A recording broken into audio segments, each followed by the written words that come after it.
Open with me this morning to Exodus chapter 5. And while you're turning there, the kids are welcome to head on over to Children's Church. Exodus chapter 5.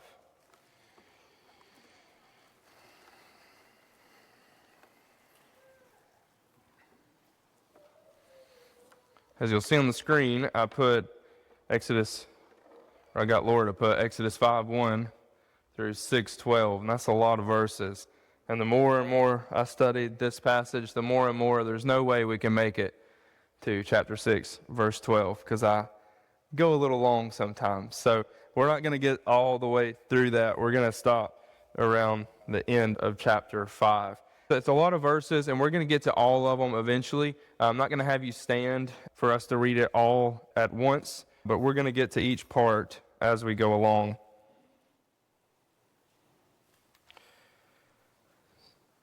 Exodus 5:1 through 21. Now, as we get into it, just a little bit of a recap from where we were last week. We looked at some of the lessons that Moses learned along the way, right? He's left Midian, he's heading towards Egypt, and God still had to teach him a few things as he was heading there.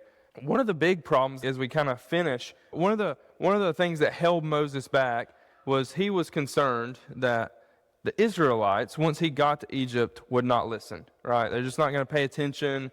I'm a guy, he says, I killed that Egyptian way back when in the desert. The people have already rejected me as their deliverer. They're not going to listen. And what happened? We saw that God kept his promise every step of the way. And there by the end of chapter 4, Aaron had met Moses there, and they went and told the people what God was going to do, how God was going to deliver the people from slavery. That's where all of this is heading. And what happened at the end of chapter 4, it says that the people, they bowed down and worshiped the Lord. Everything is going well at this point. And now we get to chapter 5, and Moses and Aaron are finally going to encounter Pharaoh, and the process of Exodus is going to start. And it's going to go really quickly. It's going to take a while. It's going to take a lot of heartache. It's going to take a lot of speaking to Pharaoh. It's going to take a lot of plagues for the people to finally actually leave Egypt. And this will be, or should have been, expected. This is what God told Moses back in chapter 4. But here we're starting to see the process. Now, one of the things as we get started in Exodus, what we've seen is just hinting at some of the important themes that we're going to get to as we go throughout the book. We spent a lot of times a couple of weeks ago on what it means that the Egyptians saw Pharaoh as a god. We started touching on that theme of how God, through the plagues and through the Exodus, is going to teach the Israelites and the Egyptians and really the whole world about who the one true God actually is. And that's going to be something we touch on throughout the book. Some other things we're going to touch on throughout the Exodus is the nature of slavery. And I'm not talking about physical slavery, although that's going to be the context here, but slavery to sin.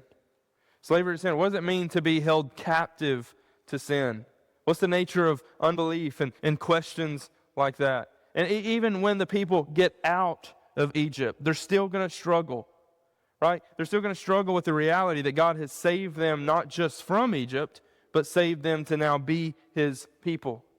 And they're constantly doing what in the wilderness? Looking back on their time in Egypt.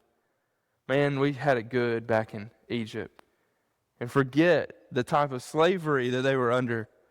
And so this is something we're going to come back to numerous times, but we're really going to focus on it today because I think this is the first time we see this theme of sin and unbelief and slavery to sin. And that's not just a Exodus chapter 5 reality. The nature of sin is very much a reality even still today. And so that's really what I want to touch on as we get into Exodus 5 this morning. So we come down, it says in verse 31 of chapter 4, the people believed, they heard that the Lord had visited the children of Israel, he had looked on their affliction, they bowed their heads and worshiped, and now, finally, in verse 1, chapter 5, after this, Moses and Aaron, they went in and they told Pharaoh, they said, "Thus saith the Lord, the God of Israel, let my people go, that they may hold a feast unto me in the wilderness." Now what's going to happen? Everybody, he's going to say, all right, sounds good to me. Oh, what does he say? Pharaoh said, who's the Lord? Who is this God that I should obey his voice to let Israel go?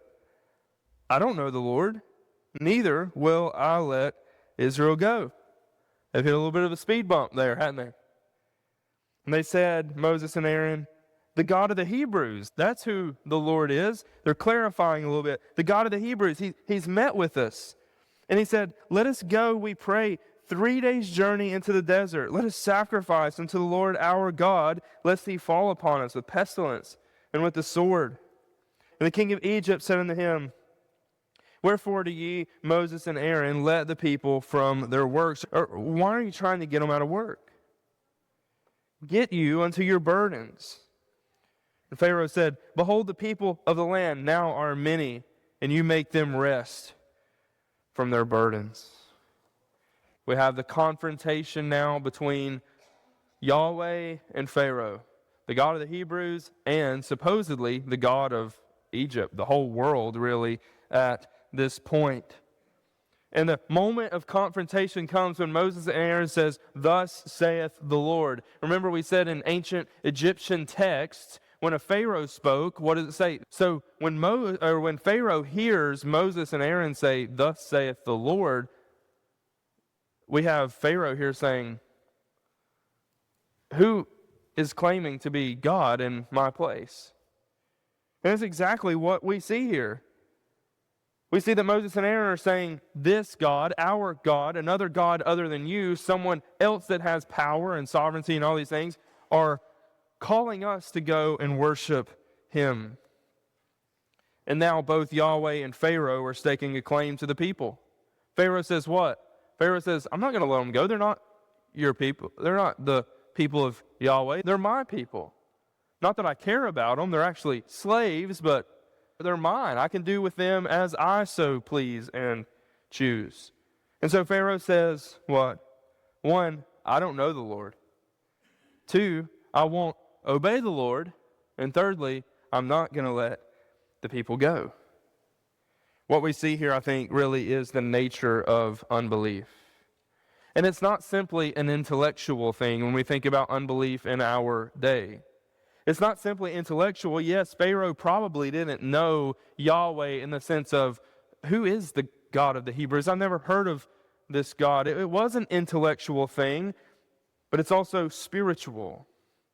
Because what happens, we see, is that Yahweh is revealing himself to Pharaoh, and really throughout the rest of the book, he's going to be revealing himself to Pharaoh, and what happens time and time again. He should know progressively more about who this God is, and yet what happens? He still chooses to what? Not believe. He still will not obey. He didn't know intellectually who Yahweh was, but he continues to harden his heart to the revelation of God to him. And what we see is that this is not just true for Pharaoh, but I think Pharaoh is a representation of all unbelief, all unbelievers. In Romans, Paul makes it clear. He says this, what can be known about God, he says, is plain to everyone. Everyone in the world. It says, because his invisible attributes, his eternal power, his divine nature, it's been clearly perceived ever since the creation of the world in the things that have been made. Unbelievers, although they knew God, although they could perceive God, what happens? They do not honor him as God or give thanks to him, choosing instead to suppress the truth that has been revealed and exchange it for a lie and worship and serve the creature rather than the Creator. What does this sound like? It sounds a whole lot like what we saw in the garden, right? Remember in the garden, God had created the man and the woman and put them in the garden, and you can do everything. You can eat anything except from the tree of what? The knowledge of good and evil. And the serpent comes and says what? You know, if you eat of that, you don't have to live under the rule and reign of your Creator. You can actually be like the Creator. You can be your own God. You don't have to live under all of his rules, because why would a good God withhold something like this tree from you? And made them question all of these things. And so what could be clearly known about God, they did what? They suppressed that down and chose to serve themselves rather than God. They chose not to believe God, that He was good and had all these things for them. They chose rather to believe the lie of Satan. That's exactly what we see here with Pharaoh. Pharaoh, sitting there on the throne in Egypt, is this sort of visible representation or manifestation of that serpent there in the garden. It's really interesting if you were to look at some of the old crowns of the Egyptian pharaohs. Does anybody know what sits there in the middle of the crown? A serpent, right? I don't think there's any coincidence at that moment. What this serpent represented is this sort of immortality, this sort of power and sovereignty and all these sorts of things. And Pharaoh represents that right on his head. It's this idea of a mere mortal, who Pharaoh was, claiming to be God, exchanging the immortal God for images representing mortal man and birds and images and animals and creeping things. It's right out of what we see there in Romans 1. It's right out of what we see taking place now in our own time. It's what we see in our hearts before we come to know the Lord. Suppressing the truth, wanting to worship ourselves above God. This is, I think, the nature of unbelief. We see it in Pharaoh. We see it in others today that choose to not believe as Yahweh reveals Himself to the world around us. And then in this act of defiance against Yahweh, something he's going to continue to do and later regret, Pharaoh says, "Get back to work, you lazy bums." What does he say in verse 6? Pharaoh commanded the same day the taskmasters of the people and their officers, saying this, "You shall no more give the people straw to make bricks as before. Let them go and gather straw for themselves. And the tale of the bricks which they did make heretofore, you shall lay upon them." He says they're just lazy. They're looking for an excuse to get out of this work. So here's what I'm going to do. This straw that we give for them in order to make bricks, we're not going to give them straw anymore. We're going to make them go collect it for themselves. And the work is still going to remain. They're going to still have to do the same quota. Let their more work be laid upon the men, that they may labor therein, and let them not regard vain words. And the taskmasters of the people, they went out, and their officers, and they spoke to the people, saying, "Thus says Pharaoh, I will not give you straw. Go ye, get your own straw where you can find it, and you not all diminish the work that you're doing." The quota remains the same. So the people, they were scattered abroad throughout all the land of Egypt to gather stubble instead of straw. And the taskmasters hasted them, saying, "Fulfill your works, your daily tasks, as when there was straw." Officers of the children of Israel, which Pharaoh's taskmasters had set over them, were beaten and demanded, "Wherefore have you not fulfilled your task in making bricks, both yesterday and today, as heretofore?" Then the officers of the children of Israel, they came and they cried unto Pharaoh, saying, "Wherefore dealest thou thus with thy servants?" So what's taking place? All the Israelites are out trying to gain and get this straw so that they can make the bricks and make as many as they had made before when straw was given to them. And all along, they can't possibly do that. There's no way. This is an impossible task. And what happens? The taskmasters are the ones that the taskmasters had set over Israel, the other Israelites. What's happening? They're beating them, saying, why are you not meeting your quota here? And so what's the solution for the Israelite foreman? What's the solution? We're going to go to Pharaoh about this. That's their first problem. Where had they went before when slavery was hard? They cried to the Lord, and the Lord said, "I'm going to rescue them." And now the slavery is hard. It's even harder, and where they go, they're going to go and they're going to cry to Pharaoh. They cried, they said, "Why do you deal with your what? Servants like this?" They say, Pharaoh's servants. "There's no straw given to your servants, and you say to us, 'Make brick,' and behold, your servants are beaten." But he said, "You are idle, you are idle. Therefore you say, 'Let us go and do sacrifice to the Lord.' Go therefore now, and work. For there shall no straw be given you, yet shall you deliver the same amount of bricks. And the officers of the children of Israel did see that they were in evil case after it was said, you shall not diminish the amount of bricks from your daily task. The industry of brick making in ancient Egypt was essential. You can even see sculptures and images in tombs that display the act of making bricks. Now, Egyptian temples would be made of stone, but everything else would be made of bricks. Storehouses made of bricks. Administrative buildings, military holdings made of bricks. Now, since mud or clay that they were making these bricks out of was not sturdy in and of itself, what they would do is put straw in that mixture to sort of reinforce and allow that mud to hold together. And then they'd bake it in the sun and you would have a brick. In fact, if you were to go to the Field Museum in Chicago, it's a natural history museum, you can actually see a brick from ancient Egypt and it has straw in it. Not only is the writer of Exodus, Moses, very factually accurate in what's taking place, but we see how essential the straw was to the brick making process. And now Pharaoh is saying what? You're not going to get any. You're going to have to go get it yourself. Because it's not like they could say, we'll just make it without straw.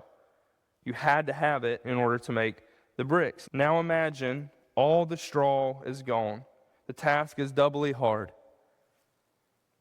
The quota remains the same, and it becomes a very futile task.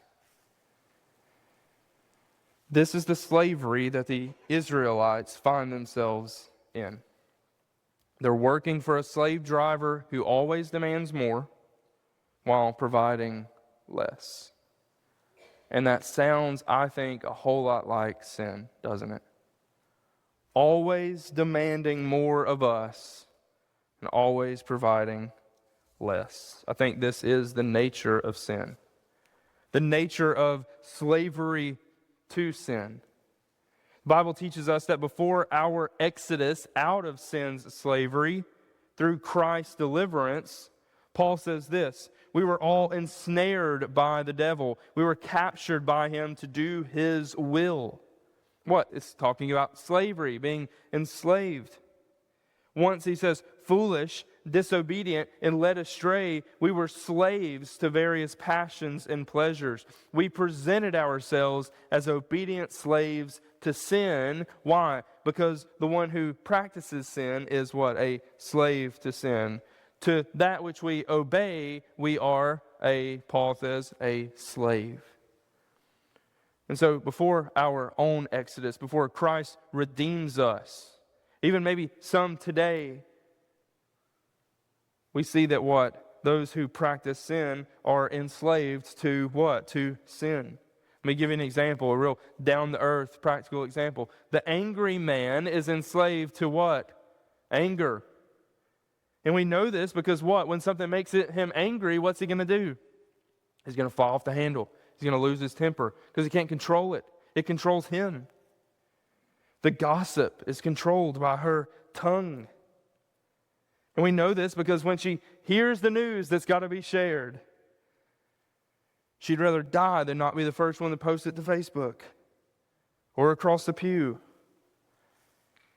The man beaten into submission by lust helplessly gives in when temptation comes because what? He is mastered by his cravings for pleasure. You see what it means to be enslaved by sin? At first, all these things, they feel like freedom, right? They feel like freedom. But the angry man that's got to tell the other guy off and tell him what he thinks about him, the gossip that's got to tell all the juicy secrets so she can feel better about herself, the lustful man gets a little bit of reprieve from the stress and anxiety, and it all feels in a moment like freedom. But that's the thing about sin, isn't it? It feels like freedom until you what? Until you try to stop. And then you're not free. Then you're enslaved. tell the angry man not to get angry when somebody cuts him off in traffic, what happens? Can't do it. He's not really free, is he? Tell the woman not to gossip when she hears the juicy secrets about her sister in Christ, and tell her not to share it. She can't do it.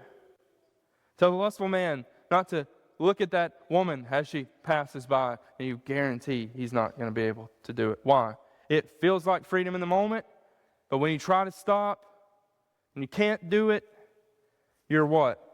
Enslaved. You're enslaved. That's the thing about sin.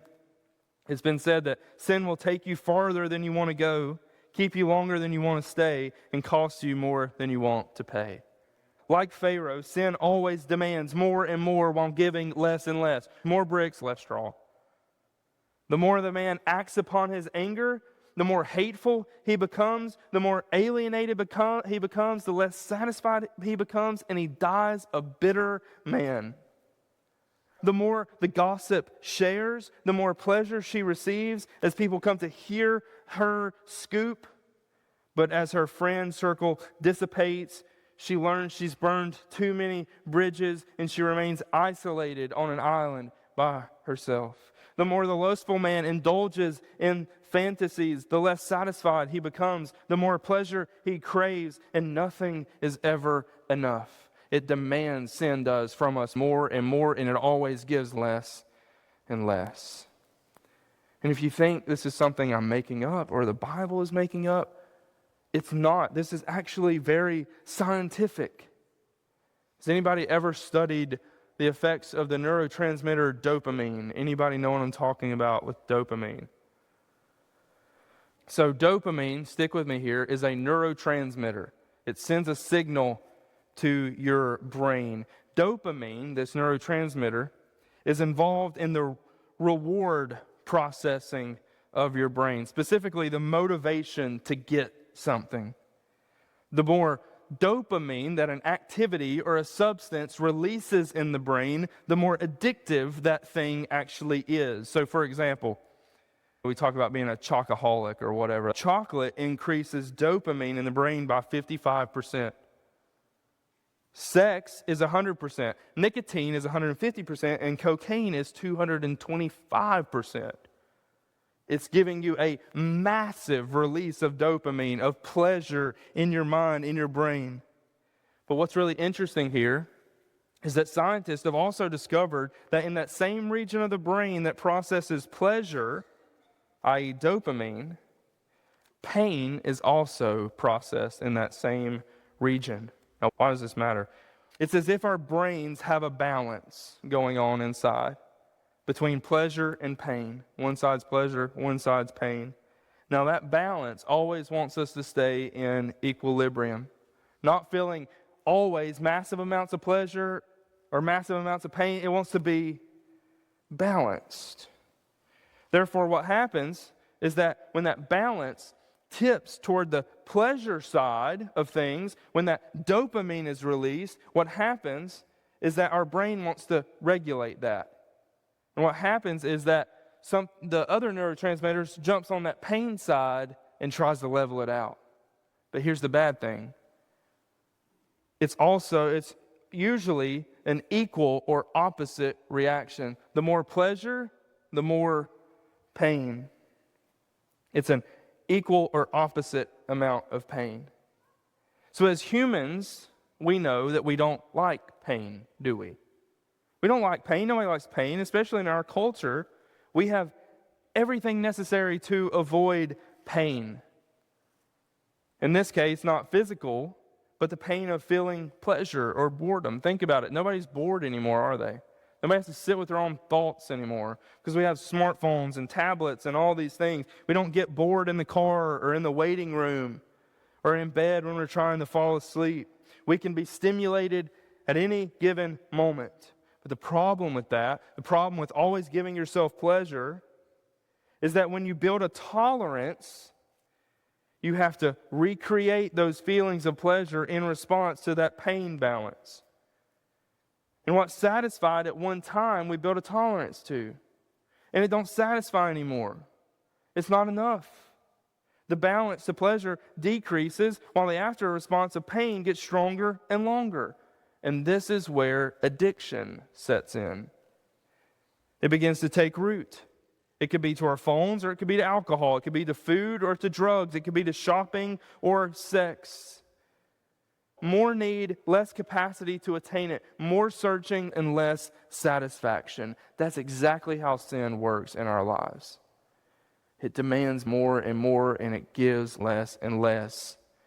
And we run back to it and run back to it and try to keep finding pleasure in it. And what happens? We can never be satisfied. John Owen points out the serious nature of sin, even the little sins, as we might classify them. He says this: sin aims always at the utmost. Every time it rises to tempt or entice, might it have its course, it would go out to the utmost sin of that kind. Every unclean thought or glance would be adultery if it could. Every covetous desire would be oppression. Every thought of unbelief would be atheism, might it grow its head. It is like the grave that is never satisfied. That is what sin is, the grave that is never satisfied. Again, why in the world all this science talk? I think it's because scientists in the realm of dopamine and brain activity is really just catching up to what the Bible says about sin. The biblical writers have been talking about this very thing from the beginning. Slavery. You want to try to get out of slavery? What happens? You can't do it. I think this is what Peter is saying when he talks about the false prophets. He says they have eyes full of adultery. They're insatiable for sin. They promise us freedom, but they themselves are slaves of corruption. For, Peter says, whatever overcomes a person, to that he is enslaved. Now, to be sure, the slavery of the Israelites here is literal. It's a very physical slavery. But we know that there's certainly signs that it had affected them spiritually, this slavery. They were used to being slaves. Many of us, if you come to become a believer later on in life, you were used to being a slave, weren't you? To sin. They've been exodus out of Egypt, but they long to be back there. They long to be back in slavery where they had meat and food.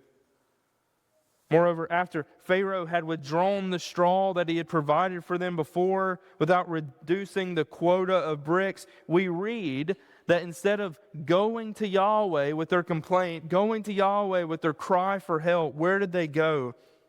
Instead of trusting the word of the Lord that God was going to redeem and rescue them and deliver them, they go running where? To Pharaoh. They go running back to the taskmaster. And they say, why do you treat your servants like this? We go running back to the slavery of sin and we say, why can you not satisfy? The problem is that they were looking for salvation in the very person who had enslaved them.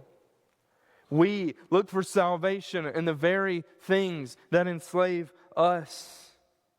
And we do it all the time with sin. We know that sin has left us high and dry.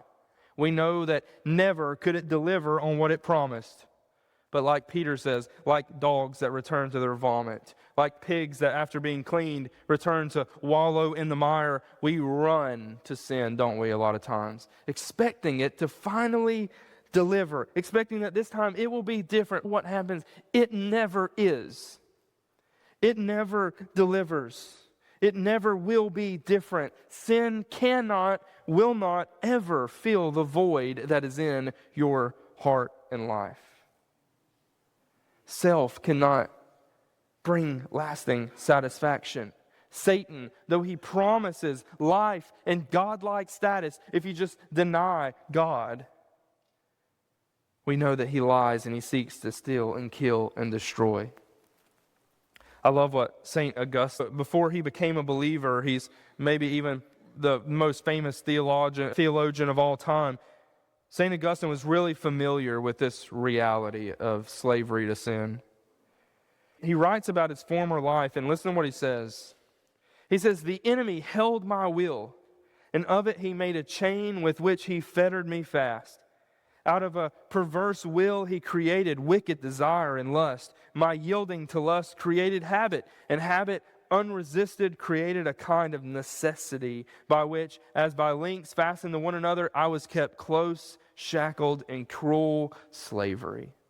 One day at the age of 32, Augustine heard a voice, and it said, "Take, read." And he knew what it was. It was calling him to read the scriptures of his youth that his mother had raised him on. And he went to Romans 13, and it says this: not in reveling and drunkenness, not in debauchery and licentiousness, not in quarreling and jealousy. Instead, put on the Lord Jesus Christ and make no provision for the flesh to gratify its desires. And immediately, St. Augustine was transformed. And shortly after, he was baptized. And then in his Confessions, which was a half autobiographical work and half theological work, he says this. He says, "You have made us for yourself, O Lord, and our heart is restless until it rests in Thee." God has made us for Himself, that we may be fully, truly satisfied in Him and in Him alone. And Augustine says what? Our heart is restless. Always restless until it finds rest in the one that created our very heart. We find here, I think, the truth that in the Exodus, we are not just saved from something, which is slavery to sin. We're actually saved to something, which is service to God. The Israelites would not simply be saved from Egypt, but they would be saved to do what? To serve the one true living God. The angry man gives up his anger, but he realizes he no longer has to have control. And therefore he finds contentment in the sovereign one. The gossip gives up her need to look better than everybody else, because she now finds true acceptance in her Heavenly Father. The lustful man gives up lust, and he gains true pleasure in the love of Christ and the love of possibly even a godly spouse. Not just saved and then sitting. Not just leave all those things you once loved and now a life of homeostasis. No, leave what once enslaved you to now live for what you were created for. There's a huge difference. One of my favorite movies is The Shawshank Redemption. Anybody a Shawshank fan? One, okay. Or two. That's better than the first time. Listen, I'm going to give a spoiler on The Shawshank Redemption. It was made in 1994, so if you hadn't saw it by now, it's your own fault. You've had ample opportunity to not be spoiled here. The movie is based around the Shawshank Prison. And there's this falsely convicted man named Andy Dufresne. Everybody remembers Andy Dufresne. Now, in prison, Andy makes a lot of friends. And we know the most famous friend that Andy makes is who? So you have Red and Brooks. And Red and Brooks really, I think, show a contrasting view of one another as their fate is revealed by the end of the movie. Why don't I say that? Okay, so both Brooks and Red, two convicted criminals, they both get paroled by the end of the movie. They're both out of prison. They're both released. Now in the movie, Brooks is released first. And he's this older man by this point. He's overwhelmed by the world. He says that the world has gotten itself in too big a hurry, and I agree. He isn't equipped for life outside of prison. He's been released, but he's been released to a world that he doesn't recognize, a job he's not equipped for, and no friends to go to. Sadly, what we see is that once he's released, he takes his own life because he'd rather be in slavery. He was released, but he wasn't released to any kind of hopeful situation. Red, on the other hand, is paroled. He goes to the same halfway house where Brooks took his own life. But Red has hope. Because as we saw there in prison, he and Andy had been planning this life together in a small coastal town in Mexico once they both got out of prison. That's where they were heading once they got out. And Andy, as he escapes, right? He escapes and he makes it to that coastal town in Mexico. And Red gets out, and he has what? What does he have that Brooks didn't have? He was released to something, for something much better, much greater. And what happens? He finds some cash, he finds a letter, and he meets up with Andy there on that coastal town in Mexico, and they have this fishing charter, and they live this life happily ever after in this town in Mexico. Why in the world do I bring that up? But it's showing that we're released to something. We're saved for something. Now, it's much greater than living in a small Mexican coastal town with Morgan Freeman as our first mate in a fishing charter. I understand that.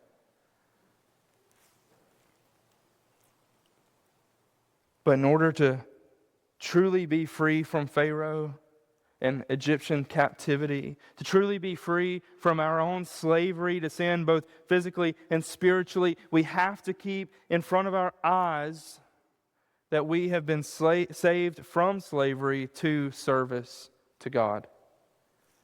That's what God had already said in Exodus 3, Exodus 4. Israel would one day serve God on that mountain of the burning bush. Yahweh told Moses, tell Pharaoh, let my son go that he may do what? Serve me. But it's not the kind of back-breaking, spirit-crushing, burden-bearing slavery of Pharaoh that we're being saved to. We're being released into the sharing of the easy yoke of Christ, whose burdens are light, who offers rest to us as those who labor and are heavy laden. He is the master who is gentle and lowly. He is the one that calls us to come and learn from Him and find rest for our weary souls. It is He, Jesus Christ, millennia after Moses, who entered into our very burden for us, who took upon Himself our flesh and blood in order that through death, His own death, His sacrificial death for our sins, that through His death, He, Christ, might destroy the one who has the power of death. That is the devil, the true Pharaoh, if you will. And you know what he does through his own death on our behalf? It says that he delivers all those who, through fear of death, were subject to lifelong slavery. Everybody has that in some ways, that fear of death, that fear of what happens after we die, and it enslaves us. Some say, I got to do better, I got to be moral, I got to do all these things because we want to avoid death. Some says, I'm going to seek pleasure, I'm going to seek self-satisfaction because I want to avoid the thoughts of death. You don't have to worry about slavery to sin and death anymore because Christ has come. He has taken our burdens. He has died on the cross. And through that death and through that resurrection, what happens now? We no longer have to fear death because Christ has passed through it for us. He is our great high priest. And through faith in Him, we are set free. Paul tells the believers in Rome this, so then, brothers, we are debtors, not to the flesh, to live according to the flesh. You're not a slave any longer to the flesh.